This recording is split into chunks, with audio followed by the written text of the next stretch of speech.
Welcome to the Awakened Collective, where we explore the topics of love, spiritual consciousness, and our divine purpose on this planet. Join us as we uncover the truth that our thoughts shape our reality.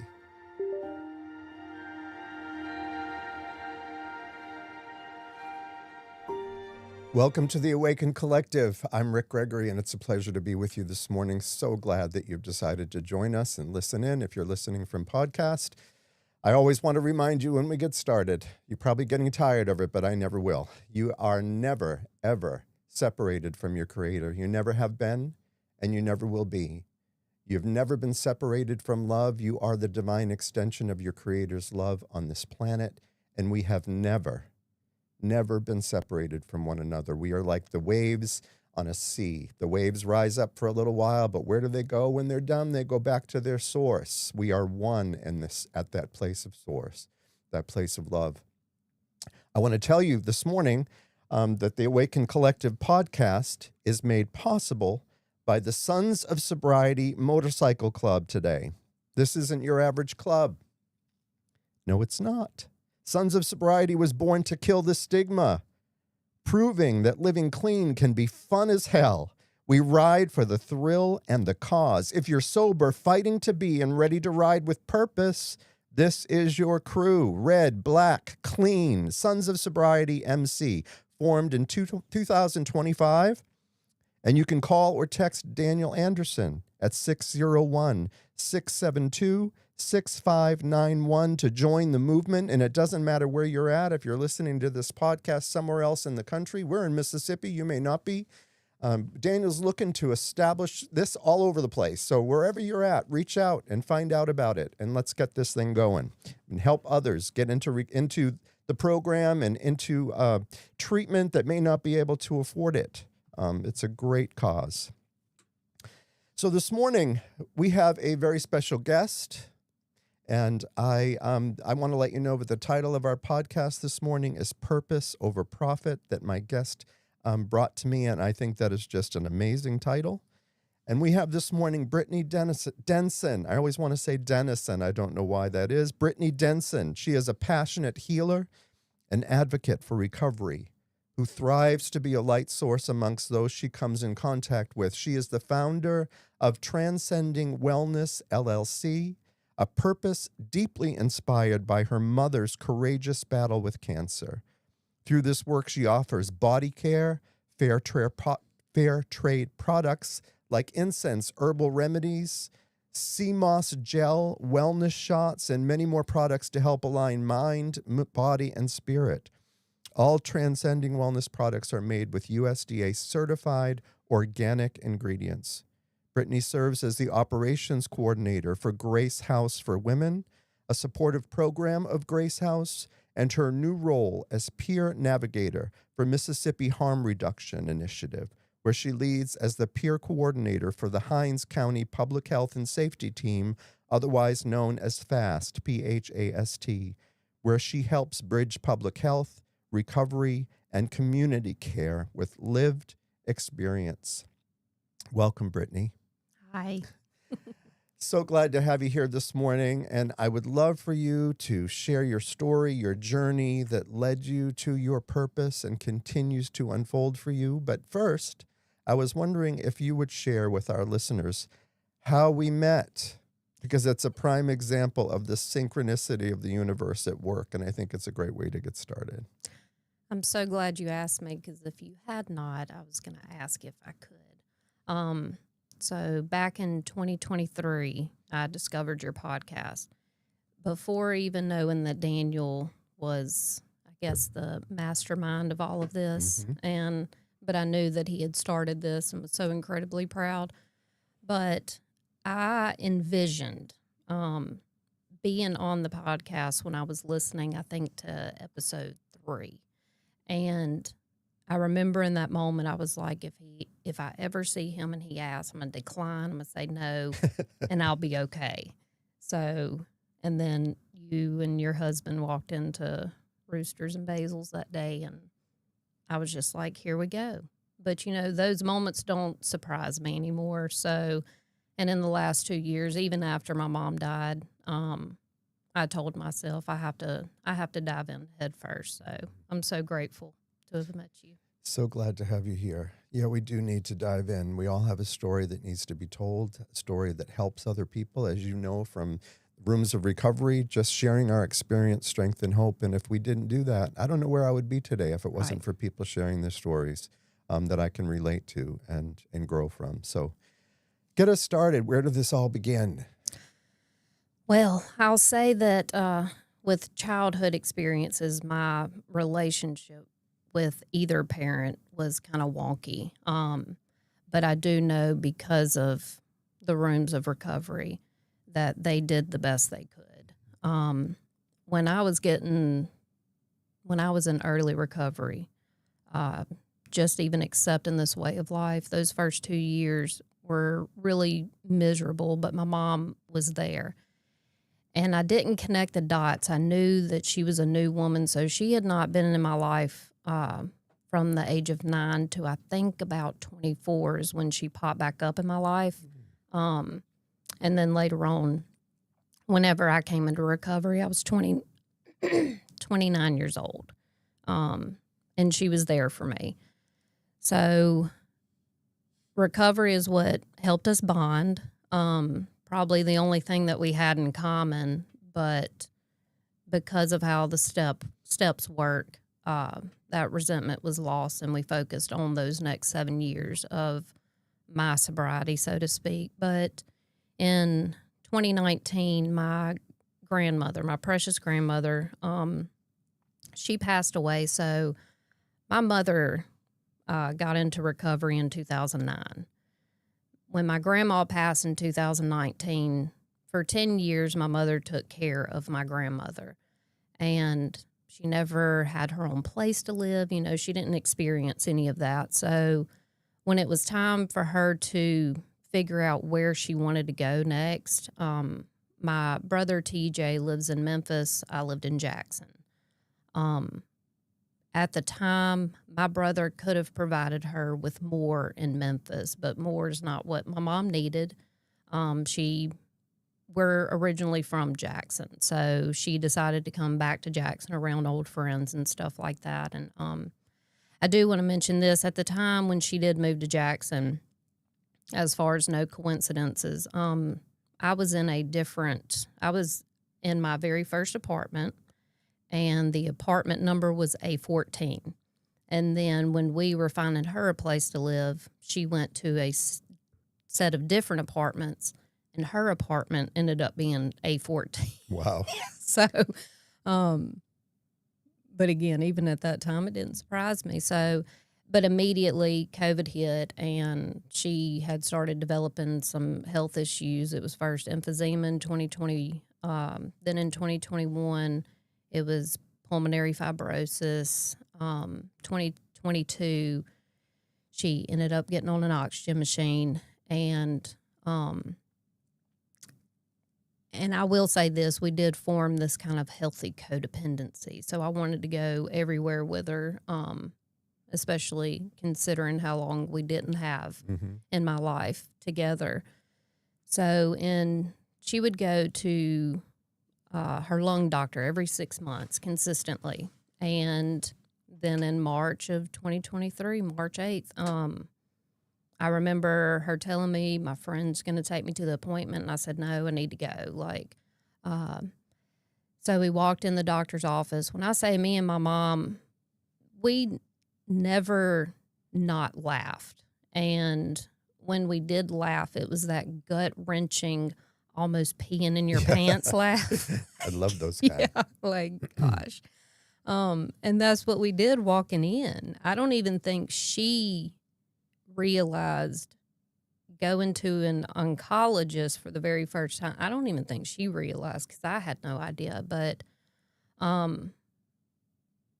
Baptist Hospital, Dr. Young, who's incredibly kind, when she let us know that, it shifted, like everything shifted.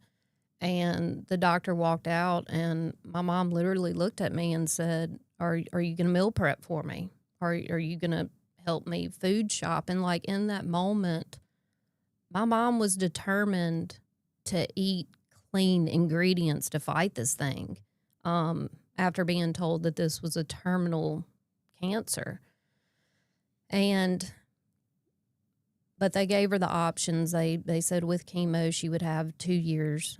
Without it, she would have about 6 months to a year. But unfortunately, she didn't last but 4 months. Wow. But I'm incredibly grateful, because if I was not clean and sober today, I would have never had that opportunity. And you mentioned my jobs, just working at Grace House. It was, I mean, when I called the executive director, I let her know what's going on, and she said, go take care of your mom. So for those next 2 months, she lasted 2 months. And I'll say this, I have this little, when my mom first moved to Jackson, I had bought her this crystal, and I remember I'm just going to hold it up. It's in the shape of a heart of rose quartz. She was like, I don't want that thing. I'm not like she. Little too woo-woo. Yeah. But I was like, it was cute. It's in the shape of a heart. And she just told me to go put it on the dresser somewhere. So, but she kept it, and she kept it out everywhere she went. But even in her car, I would find it in the car, and I'm like, okay. But so my brother, it was hard for him to get to the house while she was in hospice at my house, and she was waiting for him, and all of that just aligned very well with him coming. And I'll go ahead and mention this. So September 21st of 2023, that her sobriety date is September 21st, 2009. My sponsor came and brought her a cake, a card, a chip, even like she was already in the transitioning process, and my brother made it. And I remember whispering in her ear, like, if you want to go today, it won't make it so sad. And I remember feeling her spirit literally tell me, I'm going to do what I want to do. Like, yeah. So, but the thing about the stone, I had asked my brother's permission if I could just place it over her heart. And it's just so beautiful as far as not worship, but energies and stuff. I can hold on to this and still feel my mom's energy. So, but she ended up passing away the next morning around 7 a.m.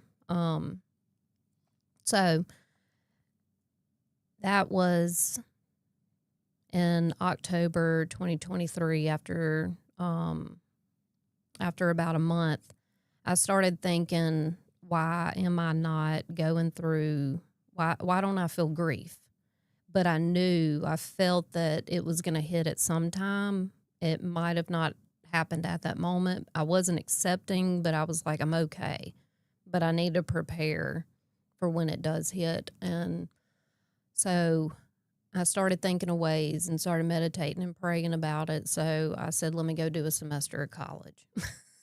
And I also went to the other fellowship, started that step work process. But I had applied myself. I did the 3 regular classes, 2 fast track classes that semester, and did really well. And I went, it was in March, early March, that I was about to complete. I had completed the last assignment of that semester, and I was going to close my laptop, and Drew, my partner, I DIY my own stuff all the time, and he had stepped into the room, and he was like, can I use some of your body scrub? And I was like, absolutely. And then he turned back around, and he was like, you need to sell this stuff. And I'm like, and at the time, the name Transcending Wellness popped into my head. And we know that when we're not thinking of something, that's spirit's thoughts, not ours. Yeah. So, and I know to investigate those thoughts, but I didn't really have to investigate this time. It was almost like a outer body experience that, because in early recovery, I really fantasized. You know, we fantasize a lot in early recovery about being a holistic therapist. And I'm like, that's going to be my practice name and stuff. And so I just opened the laptop back up and opened up Canva and started creating this logo. And it started, and I told Daniel before I came on, like, I haven't really heard the word Zen on this podcast. So I was excited to bring that word. So it started, I visioned the Zen symbol, and I started looking at fonts, and I was like, I remember there's a font named Brittany. So Transcending Wellness is the font. The font name is Brittany. And of course, the lotus flower, just the background of what that means. And that's just how the logo got created. And I was like, how simple is that? And so all of a sudden, I started getting on Google and TikTok and talking about. So once upon a time, I was a drug dealer. Mm-hmm. So, I can see it. Yeah, No, I'm just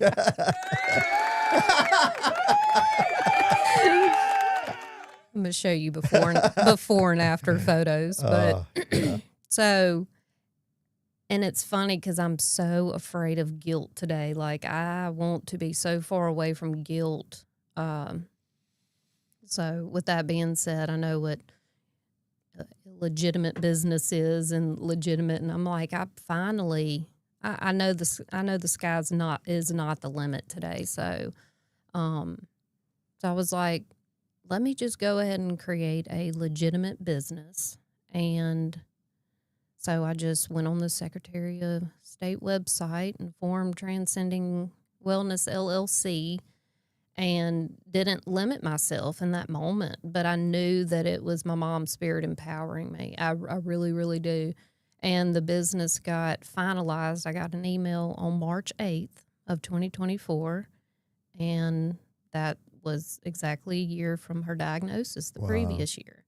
And you can't make this stuff up. And I know when you had asked me about purpose over profit, it all brings me to knowing that today I'm so dependent on spirit, and it's kind of like what the big book tells us,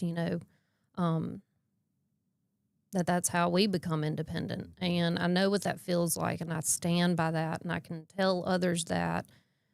And it breaks my heart that others don't know what that feels like. But ever since early recovery, with everything, it's just alignment, one thing after another. And that makes me really, really excited about my future. So, and with Transcending Wellness, I remember when I kind of came back to, in a sense, I was like, okay, God, I was like, one huge thing that I do not want to be in life is too big. I want to stay right-sized. I want to stay as small as possible so I can be beneficial where I'm needed, I guess. And I told my divine source in that moment, like, I want this to have purpose over profit. Like, I don't care if it doesn't go anywhere, because, of course, with organic and clean ingredients, it has a smaller life to it. So, but I stand by that, and I've been pretty amazed at the amount of people who have reached out to me. I do not claim to be some renowned holistic healer, but I do know that with alignment that God brings me who I need to be brought to in connection with. But yeah. You mentioned the word small, and I mean, I don't see you as small, but what you're sharing to me sounds like humility. Yeah. It's I like when you say right-sized. It's staying in that place of humility, which is actually pretty damn big. Yeah. It's not ego big, but it's big because the results are big when we stay in a place of humility. You also, I was thinking about your mom, and just I'm sure that you probably think along these lines too, but we carry our parents with us on a cellular level. I mean, we are part of them, And I was just telling Glenn recently, he was, because oftentimes his dad wanted him to get sober in the worst way. And he passed away before Glenn got sober. And, he's like, I wish that my dad could see where I am today. I'm like, he does see Yeah. where you are Yeah. today. He is experiencing this through you at a cellular level. He is still with you. All of our ancestors are, and we just see that path of reaching those places of freedom. My mom was an alcoholic, and she died of Alzheimer's. But she lived vicariously through her children. She was an amazing singer, and her parents didn't want her to be involved in that. They dragged her out of a piano bar when she was like in her mid-20s because they said, no daughter of ours will be in a place like this, kind of thing. And, it's like you had said at the beginning. You said you understand now that they did the best that they could. Yeah. I'd like you to elaborate a little bit more on that. Like how, when you say that, what is your thinking around that? Well, just with my experience, I left. I left home at 15, not of my choosing. I know that. So my mom, once my parents divorced, that was really hard on my mom, and that's where her drugs and alcohol came to play. And out of respect for my dad, because he's still living, I'm not ashamed of the story that has been created for me because I'm living in my truth today. But with his struggles also, and then remarrying, my whole childhood was nothing but trauma. Just trauma. And I have to lay the responsibility on my parents. But I will say that I was a person that completely delved into the steps, to the principles, gained morals and values. I was never a person that regained anything because I never knew what life was supposed to be. So I had the opportunity when I started recovery to create a life of my own. And in doing that, I guess I was about 4 years sober in that apartment. And something came over me to where I just started sending my dad pictures of the food I was cooking. And he would kind of bite back and send me messages. And I will say my dad, he was a great provider. He was just, he didn't have that emotional intelligence, I guess.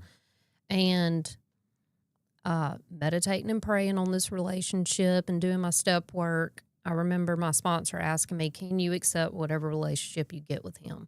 Because I hear so many elderly old-timers talk about how they don't have relationships with their brother or just people. And I remember thinking, like, no, I'm going to get it. Like, I'm going to get what I want in a positive sense. So I'm going to have a relationship with my little sister. I'm going to have a relationship with my father, even if it is boring and mundane. So, but in me engaging in my dad kind of forcefully, Yeah, because I'm going to get a relationship with my dad.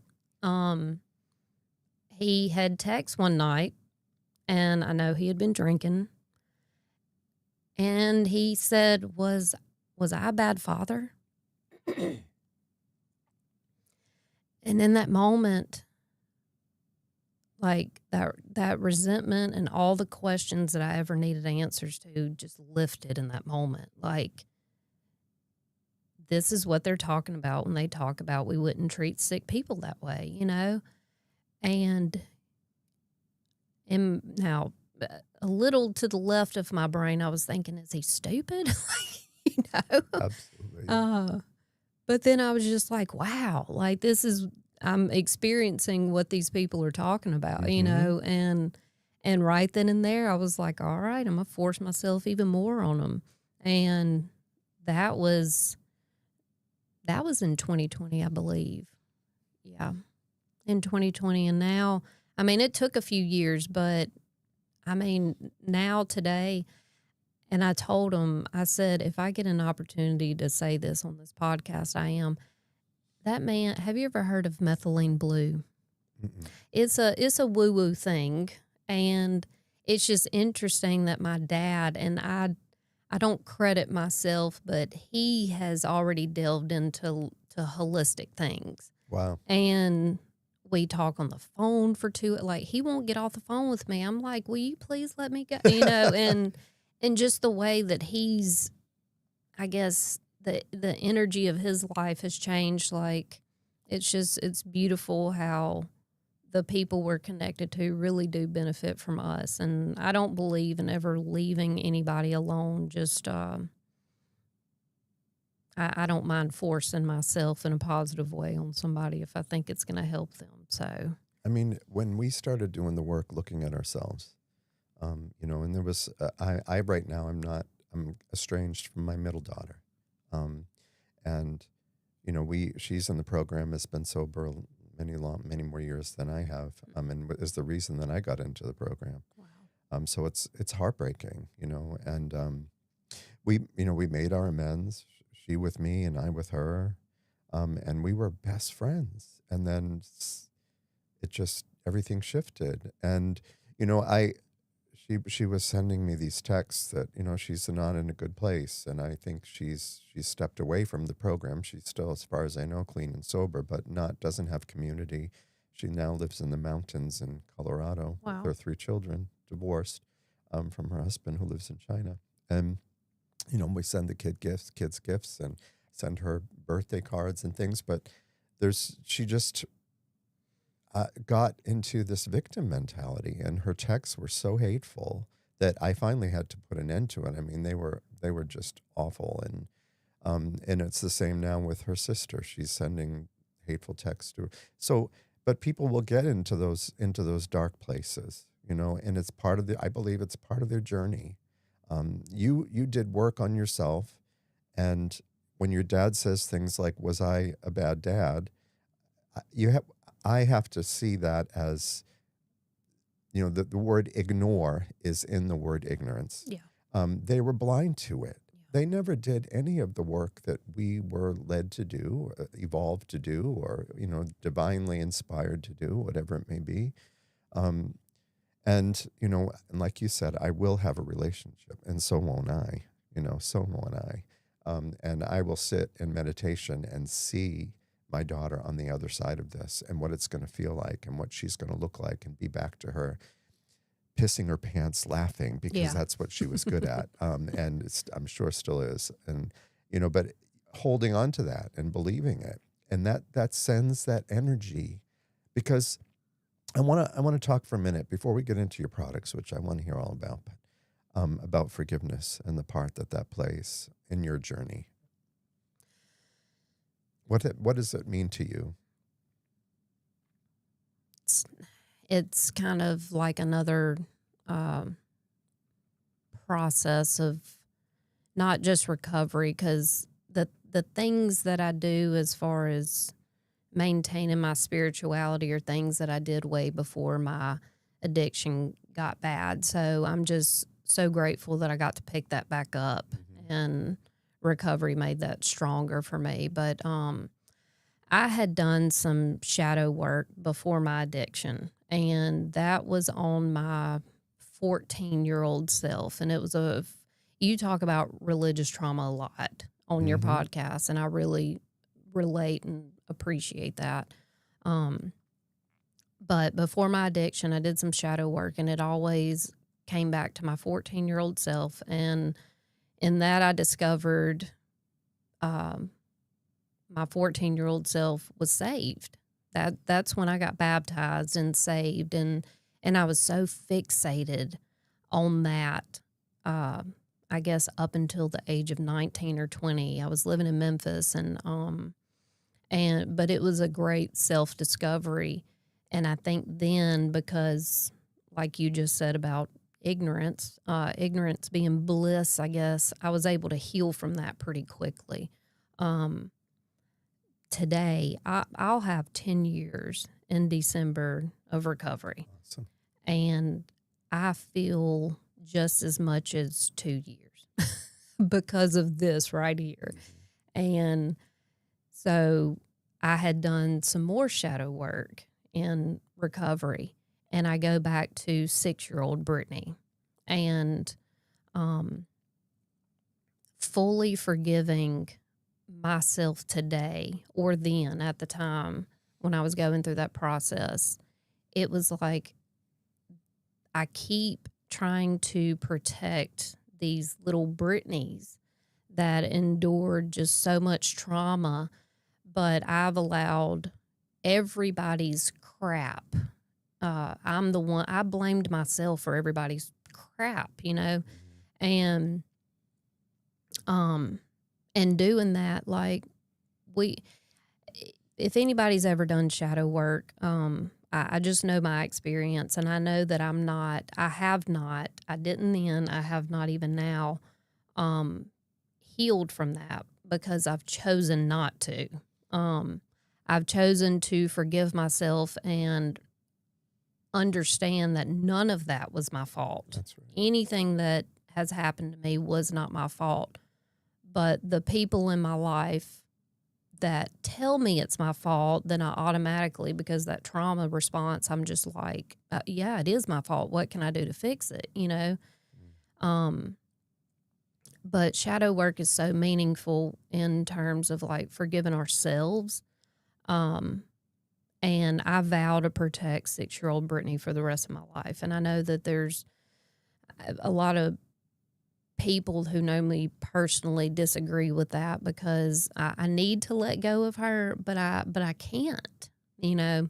And I think as far as my relationship with my dad, as long as he's living, I do think I'll end up letting her go after my dad leaves this world. But in doing that, and with the 12 steps, just being able to learn how to forgive, I had to forgive myself. Like deep down to my core, I knew that the things that happened to me were not my fault.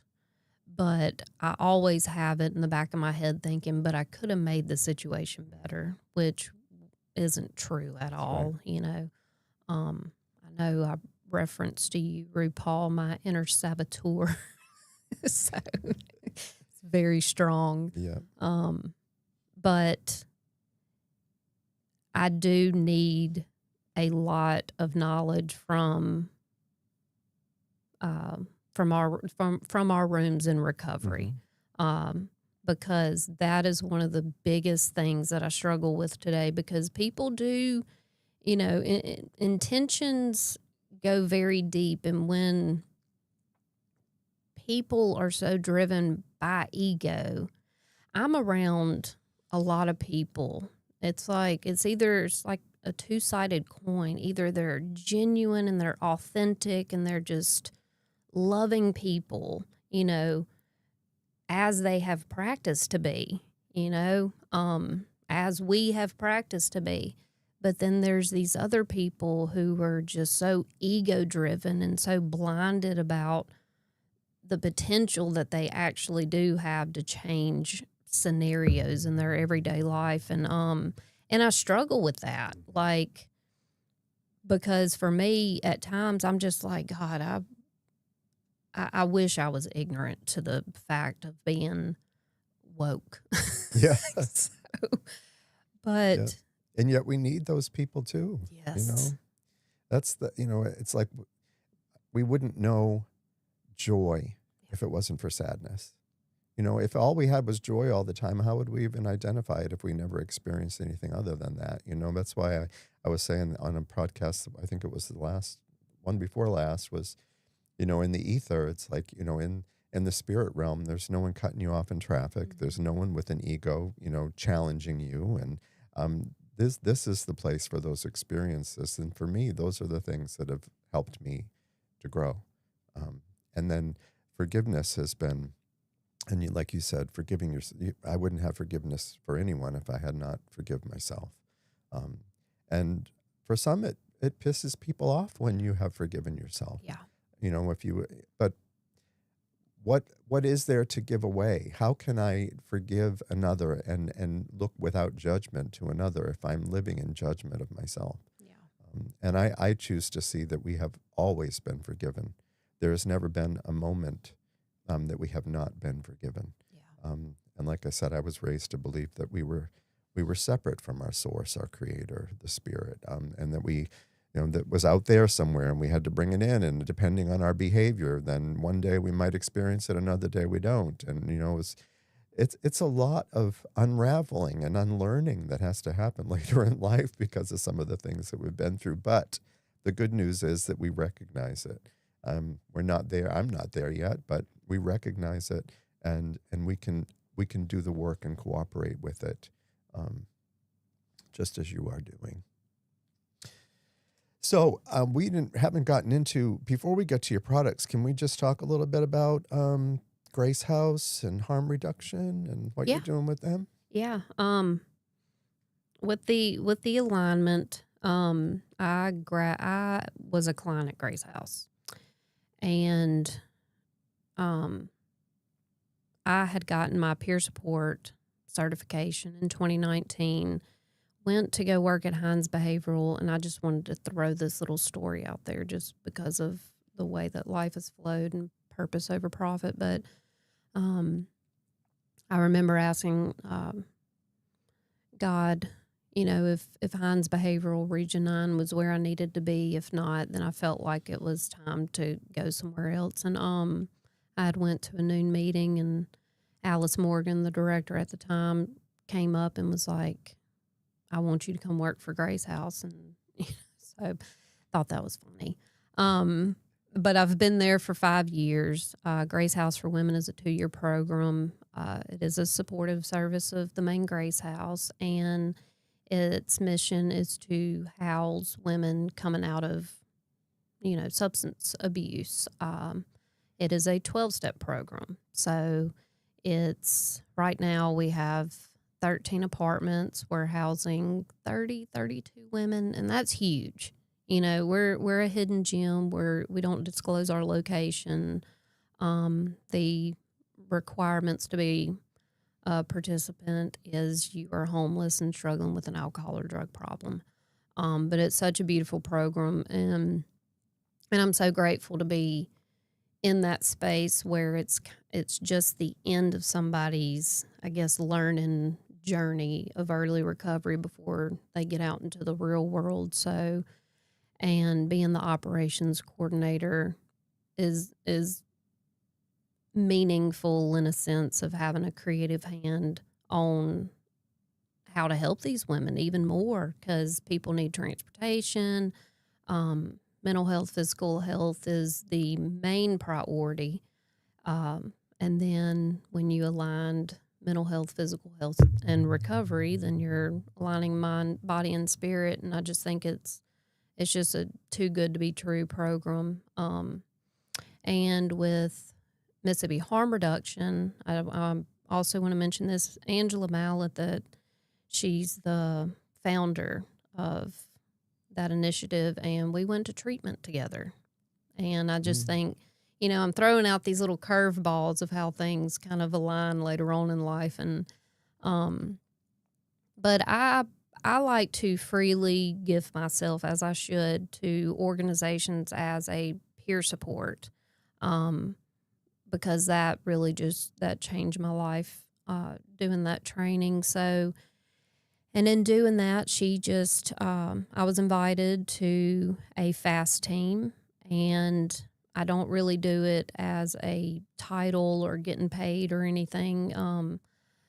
I've been able to help with the recovery events and stuff like that under Mississippi Harm Reduction. So I went to this fast team meeting, and I liked what they were talking about, and I love utilizing my resources as a resident of Jackson. That makes it even more special because I want to be part of the solution. And I go to that team meeting, and then I get a phone call like, I I want you to get paid for the work that you're doing. I want you to be the peer navigator, and so and that happened. It's kind of like a remote job, and it's a baby in its infancy, and I do hope that it goes somewhere. Right now, setting up to call local fire department, sheriff, police stations to get them to go to a law enforcement training we're having on June 10th at the Regions Center where the Capitol Police Station set up. And I really hope people come out, because the stigma around law enforcement and, you know, just mental health and substance abuse, it's got to get better, especially in Jackson. And Mm-hmm. you know, people spend more time complaining and bringing up the issues of Jackson, but it's like, let's talk more about the solutions, and I think we can finally get somewhere. It might not be the sole solution, but so yeah. But other than that, I just love that I've never applied for one job in recovery. Like, never. It's always been somewhere I've received services. I started out working at Friendship Connection, went to treatment there, went to Hines Behavioral, received my mental health services from there, Grace House for Women, went to sober living there, and I just love the beauty of synchronicity And simplicity. Yeah, You know, that is awesome. There's one thing that came to mind as you were just sharing. I just want to throw this out there and get your take on it. But I'm reading several books now by a woman. I mentioned her on my podcast recently. Her name is Caroline Mays, and she is a medical intuitive. And she's a PhD. She works with physicians. She's been doing this now for decades, where she's able to sit with someone who's dealing with a medical issue, but see the trauma and what they've been holding that's affecting them at a cellular level, and that is causing a lot of the disease that they're experiencing. Yeah. And working with them, and holistic, which we're going to get into what you're sharing, but holistic products, but having them do that shadow work. She's able to see details of people's lives and share with them what they're holding on to that's causing this illness. And it's been, the stories are just profound. One of them was a gentleman who was in a job. He was a dentist and hated his career, and was in angst every morning, getting up and going to work, and just could not manage, didn't want to go another day. And he was experiencing physical pain, but had also had trauma and shame and feeling like he had to do this to support his family. There was nothing else he could do. He couldn't follow his passions. And so stifling all of that. And the doctor that said that they tested him for everything, everything came up clean, that he turned to Caroline and asked her what she saw. And she says, he has pancreatic cancer. Wow. And the doctor said, no, he doesn't. We tested for that because of where his pain is. It appeared that might be what it is, but he doesn't have it. And she said, but he has the energy of pancreatic cancer. And she met with this gentleman, if I remember correctly, but he wasn't able to give it up. He wasn't able to let it go. And 4 months later, he died of pancreatic cancer. And it's just so much of what we experience in our bodies can come from our emotional issues, our not looking at ourselves, not seeing the root, the shame. Shame is a killer. It's the lowest level on the scale of levels of consciousness, according to David Hawkins. And we can't stay there. It will destroy us. And so his book is about, moving up those levels. But she brought this one gentleman. This is a good story. This gentleman called her. It was a dad. He said, my son is experiencing medical issues. I don't know what they are. He won't tell me what they are. I really don't think it's medical issues. I think he wants to drop out of law school, and he's just afraid to talk to me about it. He asked her if she would reach out to him, and she said, sir, he's an adult. I'm not going to reach out to him, but you can certainly tell him he can call me. So the dad did. And apparently they didn't have a very close relationship, but the dad did tell his son, can you reach out to this woman? And he reached out to her. They had this conversation, and it turned out that she said, you are HIV positive and Wow. you have AIDS. And all that you have been holding in, the shame, the fear, the secrecy, the relationship you have with your dad, it's all playing a part. And so the dad ends up, this is totally unrelated, but the dad ends up calling her back and said, I just had this thought that my son might be dealing with something like being HIV positive. I don't know where that came from. I don't know how to address it, but I just want him to know that I love him and that it's okay. And she said, sir, I'm not going to tell you what we discussed, but that's a conversation you need to have with him. And I hope that you have it with him soon. And they got together and there was healing. The son moved in with the father and they brought in holistic products. Yeah. He was healed. He was healed.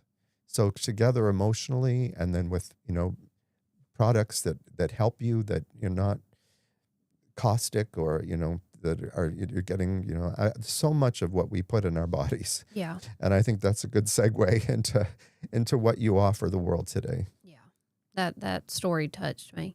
And you just said it caustic, and then you said simplicity, because I have done all the woo-woo stuff in the world with spirituality. Like, I went through the Gateway experience, and I've done a lot of things trying to find answers, but in dealing with my recovery, so I played professional roller derby, and I can't say that it was a very long journey, but it messed me up pretty good. Mm-hmm. And there might have been some underlining issues before that, or some things that were genetic or whatnot. But pain management had popped up at the time in my early 20s, and I got fixated on it, basically.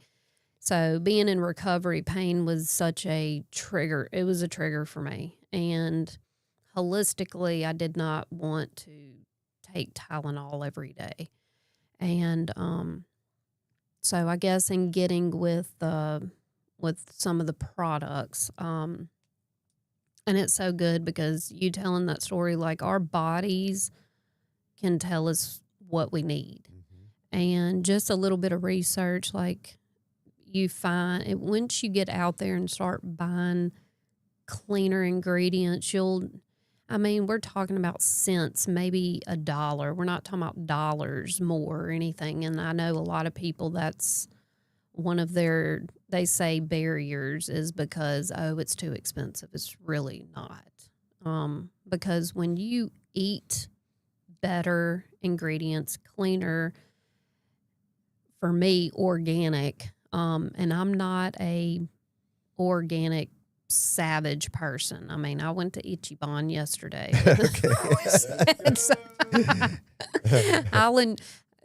It's not even enjoying, like, consciously, I can tell myself at Ichiban, like, this food's going to make me skinny, and really believe it, Yeah. So I'm not just a complete savage when it comes to that. But when you do eat cleaner and organic, what you find out is it sustains you more. So in return, you're not spending a whole lot of money. Me and my partner, he was on night shift, and so I was having to eat alone and everything. And it's just easy for me to meal prep. I'll just throw some chicken or a meat and some vegetables in the oven, and then that's my, and meal prep that, and I'm sustained for at least 4 days. But I guess with the sea moss, you want me to start that story? Sure. Okay. Yeah. So I was diagnosed with sciatica when I was 26, and I also am diagnosed with migraines. That was, I guess, before recovery era. In recovery, I found out I had scoliosis. Sciatica, if you don't have it, it's like a constant, Anyway, it's just painful. And being in my early 30s, I'm 37 now, and anyway, the pain was just really triggering, and I could not, fighting with the guilt of, am I going to have to take some kind of Neurontin or some kind of non addicting like, no, I'm not. There's things out there. So, and I did. I meditated and prayed over it for a very, very long time, and I started coming across Dr. Sebi. Have you ever heard of Dr. Sebi? That rings a bell. Not even a doctor, but he lived in a different country, and I came across sea moss. It was a sea vegetable. They call it sea vegetable, and it comes from the ocean, and basically detoxing his body. And for him, he was curing people's diseases. And I just started doing a lot more research on it. And then I found a guy that I went to school with in Clinton, Sean. He had made his own sea moss gel. So I ordered one of his. It tasted really good. And until I started making my own sea moss for me. And after 3 weeks, the pain subsided for me. But I don't want to say that that's going to happen for everybody, because we have to do things with intention. And my intention going into that was that it was going to help, especially with all the research that I did. And I've been doing that for the last 3 years. And with that day of creating Transcending Wellness, marketing is not my forte, but I know that friends and community, especially our community of people, we're very, I guess, inquisitive people. So, and people would just start asking me about the sea moss, and I will even give it away, just for people to learn about this special thing. So right now I've got about 4 repeat customers, and that just warms my heart. And on top of that, they're getting the wellness shots as well. So what is the wellness shot? So it has lemon, lime, ginger, and turmeric in it. Okay. There can be some more additives in it. Like one customer, I put black pepper in it because it helps digest the curcumin in the turmeric, so to speak. But I like the people who don't necessarily like the idea of seaweed, I will put the Celtic salt in the wellness shot because it has a lot of the same minerals and nutrients, because Celtic salt comes from the ocean too. And I believe in benefits of what divine source has created. So even organic ingredients and organic products aren't necessarily from, I guess, the world or from God, but I do know the difference between organic and inorganic. And I do want to say this, like a lot of organic products, if you have some precious organic ingredients and then you start throwing in the chemicals and stuff, the organic part of that is no longer active, and it breaks my heart to see that, like, because I have sea moss as a product, I'll get these advertisements that pop up, and I'll start doing research, and it's like, well, this person doesn't say what kind of fruits are in there anyway. Yeah. But it's just so sad that people are marketing, because you didn't have that 5 years ago, But yeah. It's just wonderful to know that there's someone who is integrous. Yeah. Thank you. That's because you're right. You have all kinds of things being thrown at you day in and day out. And, people are looking for answers and they're looking for help. And, the phone is the quickest thing. And they look at their phone and they find something and they click on it. And we don't know what we're putting in our systems, Yeah. and even water, it's, I've read a book recently about just this gentleman that put water and sees the beautiful crystals that are made out of, when water is pure, but when you add things like fluoride and, we don't, it's so important what we put into our bodies. And I'm learning that. Yeah. I'm a slow learner, but I've changed up what I eat and it's making a difference. And I'm really excited about trying your sea moss. So thank you for the gift You're today. welcome. And I love mango. So, well, Brittany, thank you so much for being here with us today, for being willing, for being brave and courageous and saying yes. Yes is a powerful word. Well, 2023, I was going to say no. That's right.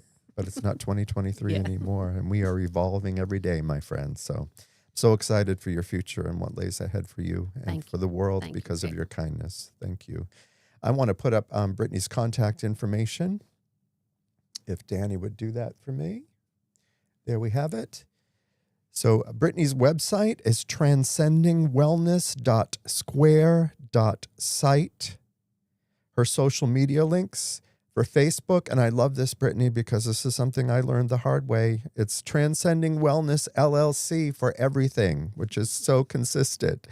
So for someone who says that you're not whatever, you did this right. Facebook, Instagram, and TikTok, it's Transcending Wellness LLC for all of them.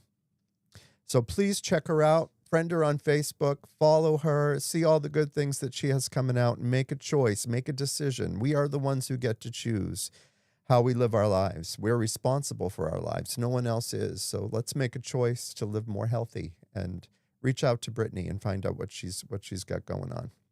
Thank you so much for being here. Rick. You can find all my social media links, including all of our videos that we record here on YouTube, coaching opportunities, a couple of little books I've written, along with a library of books that I've read that have been life-changing for me on my spiritual journey. They're all on my website at theawakenedcollective.org. Thank you for joining us today. Again, reach out to Brittany. And thank you to Daniel Anderson and Audio Alchemy Productions. Don't forget the Sons of Sobriety. Until next time, my friends, love and kindness always.